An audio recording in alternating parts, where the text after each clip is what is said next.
नमस्कार, मैं एसके राकेश आप सबों का इस चैनल पर बहुत बहुत स्वागत करता हूं। आज बातें पॉलीगॉन अर्थात बहुभुज की।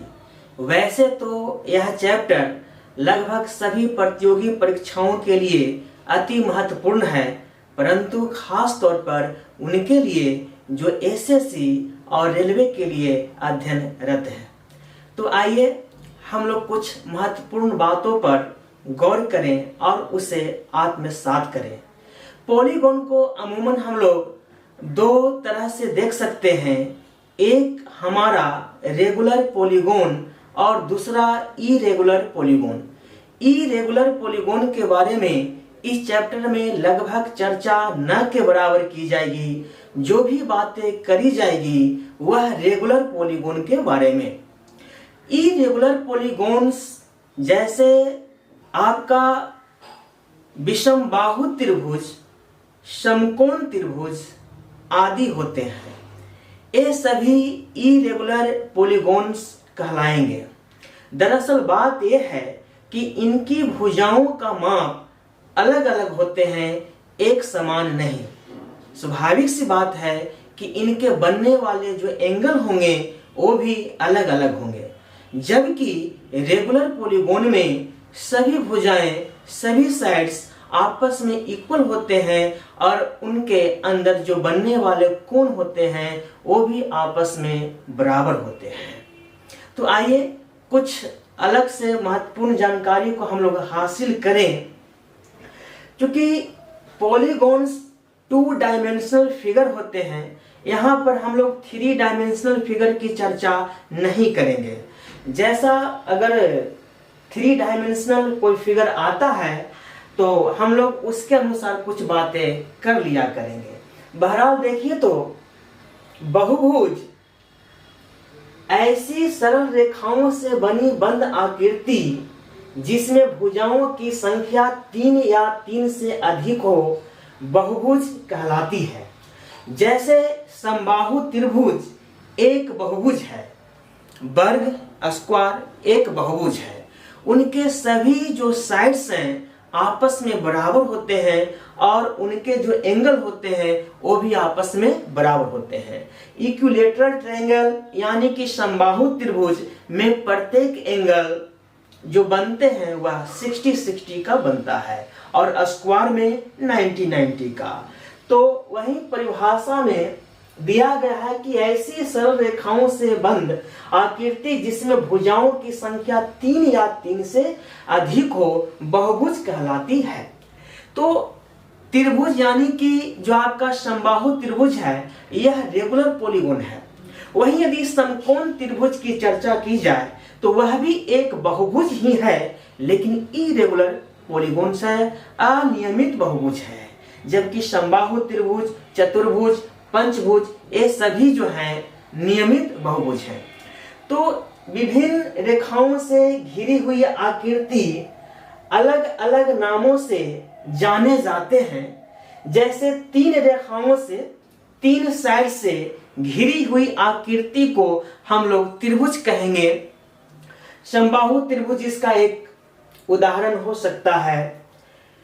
4 भुजाओं से घिरी आकृति चतुर्भुज, क्वाड्रिलेटरल, 5 भुजाओं से घिरी आकृति पंचभुज, पेंटागोन, 6 भुजाओं से घिरी आकृति षष्ठभुज, हेक्सागोन, 7 भुजाओं से घिरी हुई आकृति सप्तभुज, हेप्टागोन, 8 भुजाओं से घिरी हुई आकृति ऑक्टागोन, 9 भुजाओं से घिरी हुई आकृति नोनागोन, 10 भुजाओं से घिरी हुई आकृति डेकागोन। कभी कभार एग्जाम में 11 भुजाओं से घिरी हुई आकृति अथवा 12 भुजाओं से घिरी हुई आकृति के बारे में पूछ दे तो ध्यान दीजिएगा, 11 भुजाओं से घिरी हुई आकृति को हेन डेकागोन कहेंगे। 11 भुजाओं से घिरी हुई आकृति को हेन डेकागोन कहेंगे अथवा इन डेकागोन कहेंगे। 12 भुजाओं से घिरी हुई आकृति को क्या कहा जाएगा? तो 12 भुजाओं से घिरी हुई आकृति को डोडेकागोन कहा जाता है। डोडेकागोन कहा जाएगा। चलिए अगले कॉन्सेप्ट की ओर बढ़ते हैं हम लोग। ध्यान दीजिएगा, समबहुभुज अर्थात रेगुलर पॉलीगोन वैसा बहुभुज जिसकी प्रत्येक भुजा आपस में समान हो समबहुभुज कहलाता है। ध्यान दीजिएगा, आपस में समान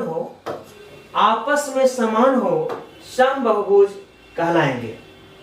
इसी बहुभुज के अंतर्गत पाठ्यक्रमों में हमें जानकारी हासिल करनी है, जैसा कि अभी हम लोग चर्चा किए हैं। तो जैसे पेंटागोन हो गया, ऑक्टागोन हो गया, ये सब जितने भी हैं रेगुलर पॉलीगोन्स होते हैं। अनियमित बहुभुज वैसा बहुभुज जिसकी प्रत्येक भुजा समान न हो। जैसे मान लेते हैं आपका समकोण त्रिभुज, तो इसका प्रत्येक भुजा आपस में बराबर नहीं होते हैं, तो ये सभी जो है अनियमित बहुभुज कहलाते हैं। आगे जानकारी हासिल करें हम लोग। ध्यान दीजिएगा, यहां पर आपके समक्ष हेक्सागोन प्रस्तुत किया गया है, षष्ठभुज प्रस्तुत किया गया है, इसकी 6 भुजाओं को दर्शाया गया है और चित्र में यह भुजा को थोड़ा सा साइड को आगे की ओर बढ़ाया गया है। चूंकि यह एक स्ट्रेट लाइन है, एक सरल रेखा है, तो ये अंदर में एक एंगल का निर्माण कर रहा है। इसी को हम लोग आगे की ओर बढ़ाए हैं और एक जो है एंगल बाहर की ओर बन रहा है। अल्फा और बीटा से यहां पर दर्शाया गया है। तो एक सरल रेखा पर जो कोण बनता है, एंगल का निर्माण होता है, वह 180 के बराबर होता है, 180 डिग्री के बराबर होता है। अतः कह सकते हैं चित्र में अल्फा प्लस बीटा बराबर 180 180 डिग्री। अंतः कोण न कहकर केवल कोण बोला जाए तो अंतः कोण ही समझे। कभी कभी एग्जाम में अंतः कोण नहीं बोलेगा, केवल कोण बोल देगा, तो हम लोग समझेंगे कि वह बहिष्कोण के बारे में नहीं कह रहा है, अंतः कोण के बारे में ही चर्चा कर रहा है। समबाहुभुज में अंतः कोण एवं बाह्य कोण का योग 180 डिग्री होता है। देखिएगा, इसी के बारे में, चूंकि एक स्ट्रेट लाइन है तो अंतः कोण और बहिष्कोण दोनों को मिलाकर 180 के बराबर एंगल का निर्माण होगा। वही यहां पर कहा जा रहा है कि समबाहुभुज में अंतः कोण एवं बाह्य कोण का योग 180 डिग्री होता है। समबाहुभुज में केंद्र बिंदु से सभी शीर्ष की दूरी समान होती है। ध्यान दीजिएगा, यदि आप यह हेक्सागोन को लेते हैं तो यह आपका सेंटर है, केंद्र है, और यह आपका शीर्ष है। तो सेंटर से जितने भी शीर्ष पर मिलने वाले जो आपके रेखा हैं, ये सभी जो है आपस में क्या होंगे? बराबर होंगे, इक्वल होंगे। वही कहा जा रहा है समबाहुभुज में केंद्र बिंदु से सभी शीर्ष की दूरी समान होती है। केंद्र बिंदु से शीर्ष की दूरी जो होती है आपस में समान होती है, बराबर होती है। चलिए अगले कॉन्सेप्ट की ओर बढ़ते हैं हम लोग। ध्यान देंगे, समबाहुभुज में सभी अंतः कोण आपस में समान होते हैं। यदि आप इक्विलैटरल ट्रायंगल की चर्चा करें, समबाहु त्रिभुज की चर्चा करें, तो उसमें प्रत्येक एंगल अंदर का 60 डिग्री का होता है। तो हम कह सकते हैं कि समबाहुभुज में सभी अंतः कोण आपस में समान होते हैं। स्क्वायर की यदि चर्चा की जाए तो उसमें प्रत्येक एंगल अंदर वाला 90 डिग्री का होता है। तो समबाहुभुज में सभी अंतः कोण आपस में समान होंगे। समबाहुभुज में केंद्र बिंदु पर बनने वाले सभी कोण आपस में समान होते हैं। ध्यान दीजिएगा, यह कॉन्सेप्ट को थोड़ा सा हम लोग क्लियर करें। यदि आप यह हेक्सागोन को ले लें, यह भी एक समबाहुभुज है, तो कहता है कि केंद्र पर बनने वाले सभी कोण आपस में समान होते हैं। ध्यान दीजिएगा हेक्सागोन में कितने ट्रायंगल का निर्माण होगा, तो हेक्सागोन में 6 ट्रायंगल बनेंगे। हेक्सागोन में 6 ट्रायंगल बनेंगे और सभी ट्रायंगल समान होंगे। ध्यान दीजिएगा यहाँ पर यह एक हेक्सागोन है, सभी अंतः कोणों का योग क्या होगा, इस पर थोड़ा सा हम लोग गौर करते हैं। अंतः कोणों का योग का फॉर्मूला नोट कर लीजिएगा, वैसे ऊपर में दिया गया है n-2 इंटू 180। तो ध्यान दीजिएगा n-2 इंटू, यहाँ पर इंटू का चिन्ह है, डॉट है, तो n-2 इंटू 180 के माध्यम से यदि हेक्सागोन का सभी कोणों का योग निकाला जाए तो यहाँ पर आपका 720 हो जाएगा, 720 डिग्री हो जाएगा। और यदि प्रत्येक कोण का माप निकालना होगा, प्रत्येक एंगल का माप निकालना होगा, तो टोटल योगफल में जितने साइड्स हैं उससे डिवाइड कर देंगे, ये आपका प्रत्येक एंगल आ जाएगा। तो ये जो प्रत्येक एंगल बना यहां से यहां तक, वह कितने कितने डिग्री का बना है, तो 120 डिग्री का बना है। ध्यान दीजिएगा यहाँ पर यह आपका द्विभाजक रेखा है। द्विभाजक रेखा किसमें होता है, जिसकी भुजाओं की संख्या सम ऑर्डर में है, इवन ऑर्डर में होगा तो यह द्विभाजक का काम करेगा, और यदि विषम ऑर्डर में होगा, ऑड में होगा, तो वह परपेंडिकुलर का काम करेगा। यदि आप समबाहु त्रिभुज की चर्चा करें, ध्यान देंगे, तो यह आपका सिर से सामने की भुजा पर जो रेखा गुजरेगी वह परपेंडिकुलर कहलाएगा, 90 डिग्री का कोण बनेगा यहाँ पर। क्योंकि इसकी भुजाओं की संख्या कितनी है, 3 है, विषम ऑर्डर में है, अतः यहाँ पर परपेंडिकुलर बनेगा। पंचभुज है, पंचभुज में जो आपका आप जो सरल रेखा खींचेंगे वह भी आपका जो है बाइसेक्ट नहीं होगा, बल्कि 90 डिग्री का कोण बनेगा, यानी कि परपेंडिकुलर होगा। और जहां कहीं भी यदि आपका सम ऑर्डर में 6 भुजा, 4 भुजा जो भी होगा, तो इस प्रकार से यदि सेंटर से, केंद्र से यदि सामने के शीर्ष पर यदि आप मिलाते हैं तो वह आपको क्या करेगा, बाइसेक्ट करेगा। और ऑड वाला जो भुजा है, सिर से सामने की भुजा पर यदि आप डालेंगे तो वह आपका परपेंडिकुलर कहलाएगा। यहाँ पर ध्यान दीजिएगा, यह चूंकि षष्ठभुज है तो इवन नंबर में है, सम संख्या में इसकी भुजाओं की संख्या है, तो यह सेंटर से सामने पर जो आप डालेंगे स्ट्रेट लाइन, यह आपका बाइसेक्ट कर देगा। बाइसेक्ट यानी कि 2 बराबर भागों में यह एंगल को विभाजित कर देगा। तो यहाँ पर भी 60 डिग्री का निर्माण होगा कोण का, और यहाँ पर भी 60 डिग्री का कोण बनेगा। तो ध्यान दीजिएगा, यह भी आपका बाइसेक्ट रेखा है, तो यह आपका कितना डिग्री का, 60 डिग्री का। 60 डिग्री और 60 डिग्री 120 डिग्री। शेष तीसरा एंगल कितना डिग्री का, तो यह भी आपका 60 डिग्री का। इस प्रकार से समबाहु त्रिभुज का निर्माण होता है यह षष्ठभुज में, सभी समबाहुभुज में नहीं। षष्ठभुज में यहाँ पर एक संयोग है कि समबाहु त्रिभुज का निर्माण हुआ है। यहाँ पर जितने भी आपके ट्रायंगल बन रहे हैं ये सभी जो है इक्विलेटरल ट्रायंगल है, समबाहु त्रिभुज है। तो स्वाभाविक सी बात है ये जितने भी यहाँ पर एंगल बनेंगे 60-60 डिग्री का बनेगा।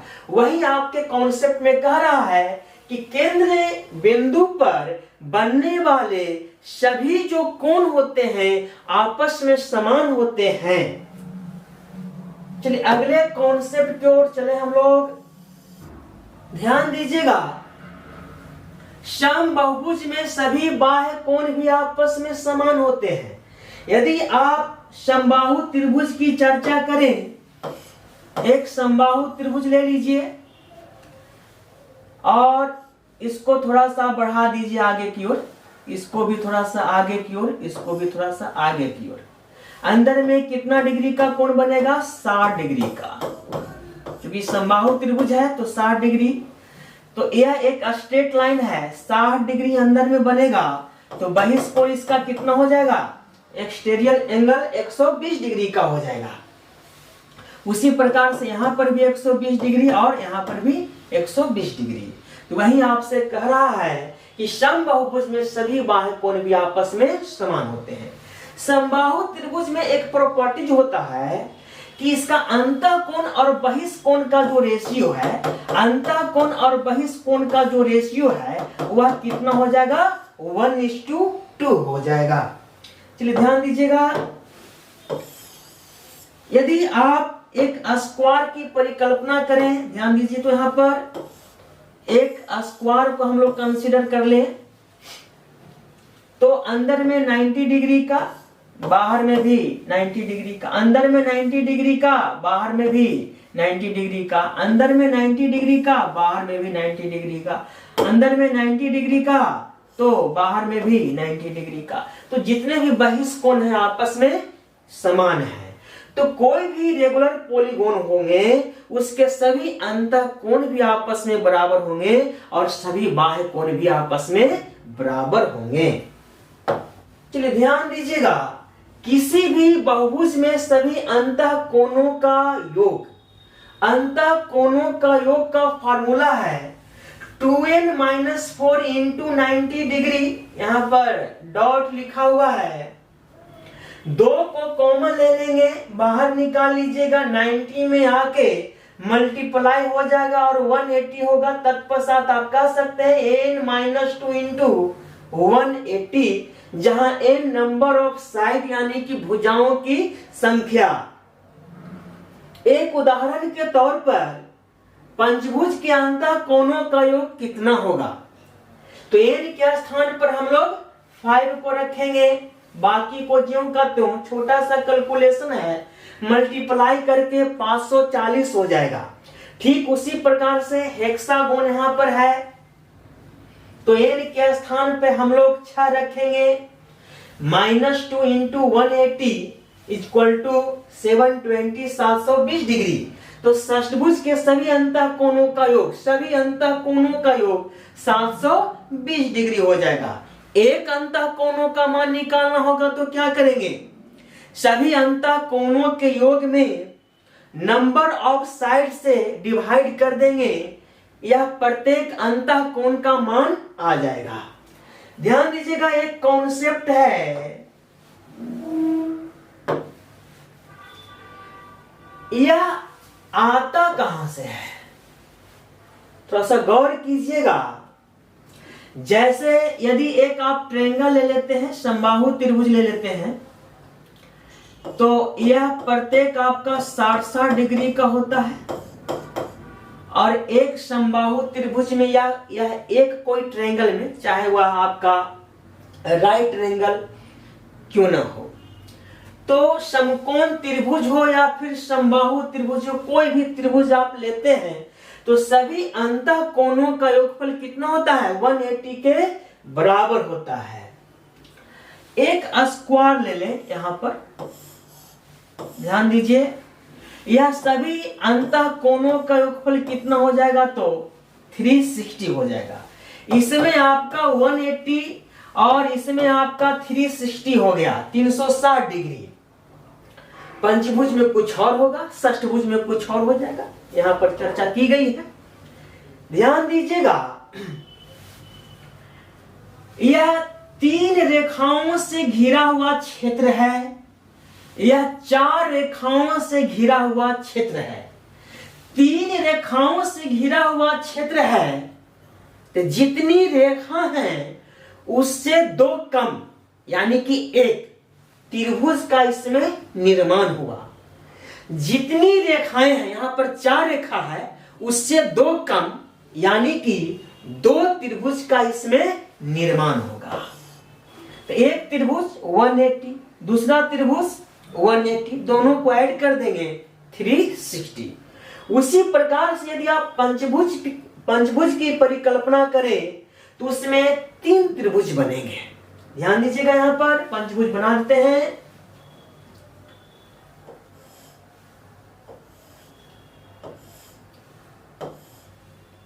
चलिए, यही आपका एक पंचभुज है, पेंटागोन है।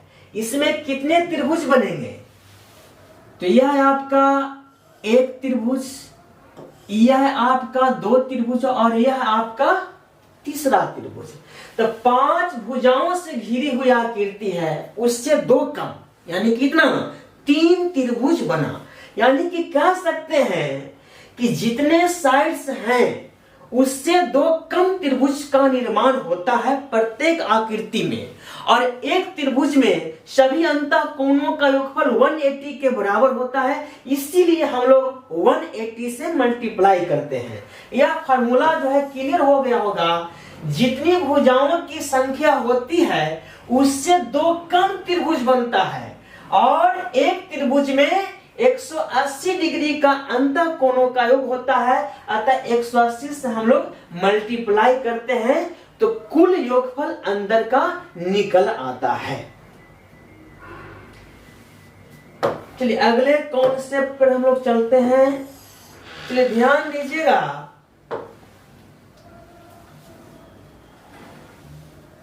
समषष्ठभुज में बनने वाले प्रत्येक कोण 60 डिग्री का होगा तथा प्रत्येक त्रिभुज समबाहु होंगे। अभी अभी इसकी चर्चा हम लोग किए थे। अंदर में 6 त्रिभुज का निर्माण हुआ था। एक त्रिभुज, एक आपका 2 त्रिभुज, 3, 4, 5 और एक 6। 1 2 3 4 5 6 त्रिभुज। कह रहा समषष्ठभुज में बनने वाले प्रत्येक कोण 60 डिग्री का होगा तथा प्रत्येक त्रिभुज समबाहु होंगे। यहाँ पर भी समबाहु त्रिभुज, यह भी समबाहु त्रिभुज है, तो 60-60 प्रत्येक जगह जो है 60-60 डिग्री का एंगल का निर्माण होता है। तो आशा है यह कॉन्सेप्ट भी क्लियर हुआ होगा। ध्यान देंगे यहाँ पर थोड़ा सा मिस प्रिंटिंग हो गया, यहाँ पर 110 डिग्री लिख लीजिएगा। यह एक ट्रायंगल को दर्शाया है, सभी के अंतः कोणों को भी पहले से दर्शाया गया है। अंदर में 50 डिग्री का कोण निर्मित हो रहा है, तो बाहर में 130 डिग्री का होगा। यह आपका स्ट्रेट लाइन है, तो 180 पूरा बनता है। तो अंदर में 50 तो बाहर में 130 डिग्री का कोण बनेगा। ठीक उसी प्रकार से अंदर में 70 तो बाहर में 110, अंदर में 60 तो बाहर में 120। यह कह रहा है कॉन्सेप्ट है कि बाह्य कोण, बहिष्ठ कोण जो है एंटी क्लॉकवाइज बनता है। ध्यान दीजिएगा, यहाँ पर एक एंगल बना, यहाँ पर यह देखिए तो इस प्रकार से एंटी क्लॉकवाइज घूम रहा है। वही कॉन्सेप्ट बोला है कि बाह्य कोण एंटी क्लॉकवाइज बनता है। चित्र में 110, 130, 120 का योगफल कितना? 360। सभी बाह्य कोणों का योगफल भी हमेशा 360 ही होंगे, चाहे वह आपका त्रिभुज हो, चतुर्भुज हो, पंचभुज हो। सभी बाह्य कोणों का योगफल 360 डिग्री के बराबर होता है। यह कॉन्सेप्ट में भी दर्शाया गया है, किसी भी बहुभुज में उसके बहिष्ठ कोणों का योग 360 डिग्री होता है। चलिए ध्यान दीजिएगा, यह कॉन्सेप्ट को भी हम लोग क्लियर कर लेते हैं। ध्यान दीजिए, तो यदि एक एक्सटेरियर एंगल बहिष्ठ कोण और एक इंटीरियर एंगल अंदर वाला, दोनों को जोड़ देंगे तो 180 के बराबर हो जाएगा। यदि आप दोनों तरफ n भुजा से मल्टीप्लाई कर देंगे, मान लेते हैं कि n भुजा वाला कोई आकृति है, उसका चर्चा कर रहे हैं, चतुर्भुज, पंचभुज, षष्ठभुज आदि, दोनों तरफ n भुजा वाला से हम लोग मल्टीप्लाई कर रहे हैं। तो यहां पर हो जाएगा आपका n एक्सटेरियर प्लस इंटीरियर बराबर 180n, और सभी जो अंतः कोणों का जो योगफल होता है उसका फार्मूला होता है n into exterior plus n minus 2 into 180 बराबर में 180 n। ध्यान दीजिएगा, यह सभी एक्सटीरियर एंगल का योग है, यह सभी इंटीरियर एंगल का योग है और यह दोनों का योगफल है। यहां पर ध्यान दीजिएगा, इसी को थोड़ा सा हम लोग विस्तार पूर्वक लिख रहे हैं। तो n इंटू एक्सटीरियर एंगल यानी कि सभी बाह्य कोणों का योगफल बराबर, इसको उस तरफ लेके चले जाते हैं तो 180n माइनस 180n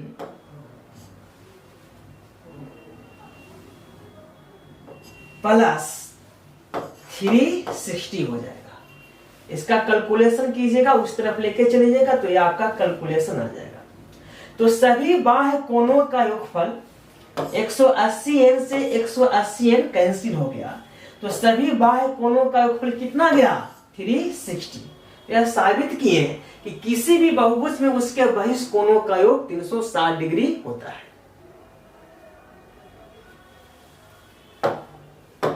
चलिए अगले कॉन्सेप्ट की ओर बढ़ते हैं हम लोग। चलिए ध्यान दीजिए, यह भी एक चतुर्भुज है, इसमें जितने भी बहिष्ठ कोण हैं सभी को यहां पर दर्शाया है कि सभी बहिष्ठ कोणों का योगफल कितना है तो 360 के बराबर है। अगला कॉन्सेप्ट, किसी समबाहुभुज में जिसकी भुजाओं की संख्या n है, प्रत्येक बहिष्ठ कोण क्या होंगे।